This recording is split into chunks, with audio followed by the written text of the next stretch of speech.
Kumusta? Magandang araw. Ako si Reymund. Hello everyone. Good day. I'm Reymund and welcome to my channel. Our lesson for today is how to say I love you in Tagalog. Mahal kita. Mahal kita. That means I love you. Mahal kita. Mahal na mahal kita. That means I love you very much. Mahal na mahal kita. Mahal kita. Mahal na mahal kita. Mahal kita, Pedro.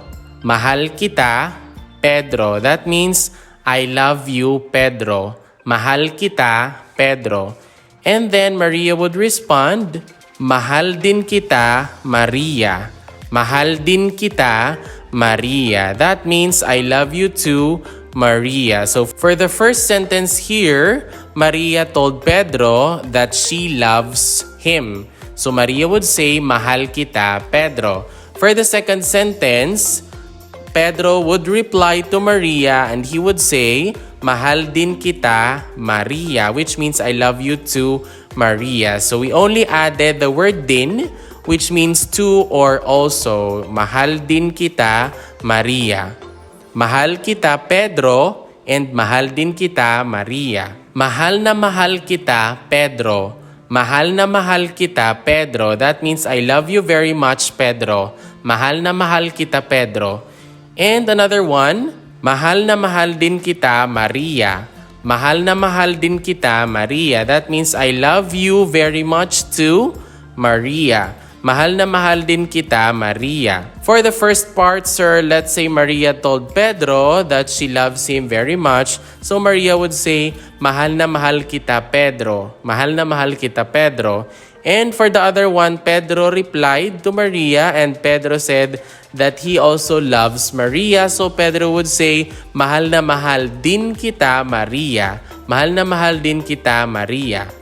Mahal na mahal kita, Pedro. And mahal na mahal din kita, Maria. So Pedro and Maria are names. So let's say you would want to say, I love you very much to Clara. So you would say, mahal na mahal kita, Clara.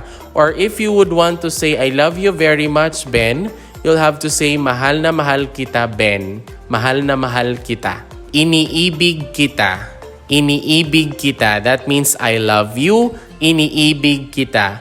Also, we have the word iniirog kita. Iniirog kita. That also means I love you, but both of them are kind of like the traditional way of saying I love you. Iniibig kita, iniirog kita. Iniibig kita, iniirog kita. To make it more personal, all you have to do is to add the name of that person at the end of the sentence. So let us have the following examples. For the first one, iniibig kita, Clara. Iniibig kita, Clara. I love you, Clara. Or iniibig kita, Juan. So someone told Juan that she loves Juan. So he or she, that person would say, iniibig kita, Juan. Iniibig kita, Clara. Iniibig kita, Juan. Let us have this example. So let's say Juan told Clara that he really loves her. So Juan would say, iniibig kita, Clara. Iniibig kita, Clara. And for the second sentence, Clara replied. Clara also said that she also loves Pedro. So she would say, iniibig din kita, Juan. Iniibig din kita, Juan. So we only added the word din, which means to or also in English. Iniibig kita, Clara. Iniibig din kita, Juan. Iniibig kita, Clara. Iniibig din kita, Juan. Iniirog kita, May.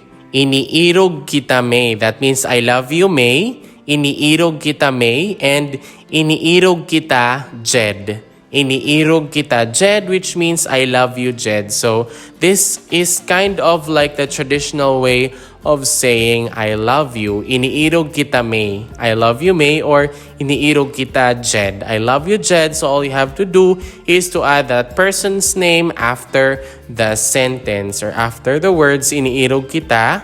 All you have to do is to add that person's name after the word iniirog kita to make it more personal and intimate. Let us have this example. Iniirog kita, May. So Jed told May that he loves her. So Jed would say, iniirog kita May. And for the second sentence, May also told Jed that she loves him. So May would say, iniirog din kita Jed. Iniirog din kita Jed. Iniirog kita May. Iniirog din kita Jed. That's all for our lesson on how to say I love you in Tagalog. If you learned something new from this video, please don't forget to click like and subscribe kasi I'm posting a new content every now and then. Moreover, you might also want to watch the next video on the screen. Once again, maraming salamat, paalam at ingat. Thank you very much, goodbye, and take care.